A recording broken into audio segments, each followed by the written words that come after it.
தமிழுக்கு நிகர் தமிழே, தமிழனுக்கு நிகர் எவரே.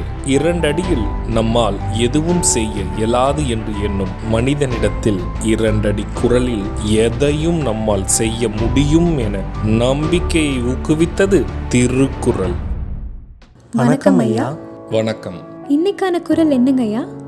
இன்னைக்கான குறள் அதிகாரம் 126 நிறை அழிதல். குறள் எண் 1254. நிறைவுடையேன் என்பேன்மன் யானோ என் காமம் மறையிறந்து மன்றுபடும். இந்த குறளுக்கான பொருள் என்னங்கய்யா? இதற்கான பொருள், நான் இதுவரை நிறையழியாமல் இருப்பதாகத்தான் எண்ணிக்கொண்டிருக்கிறேன். பிறர் என்னவும் இடம் கொடுத்து வைத்திருந்தேன். ஆனால் என்னுள் மறைந்திருக்கும் காமம் எல்லோரும் அறிய வெளிப்பட்டு விடுகின்றதே. இதுக்கு ஒரு சின்ன உதாரணம் சொல்றீங்களா?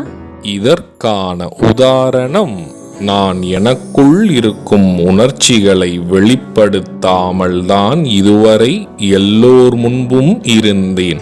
ஆனால் எனக்குள் இருக்கும் காமம் வெளிவந்து எல்லோரும் அறியும்படி வெளிப்பட்டு விடுகிறது. நான் சொன்ன குறளும் அதோட விளக்கமும் உங்களுக்கு பயனுள்ளதா இருந்ததா? ரொம்பவே பயனுள்ளதா இருந்தது. சரி பசங்களா, நாளைக்கும் இதே மாதிரி சுவாரஸ்யமான குறளை பார்ப்போம். நாளைக்கும் இதே மாதிரி இன்னொரு குறள் பத்தி தெரிஞ்சுக்க ஆர்வமாவும் இருக்கும்.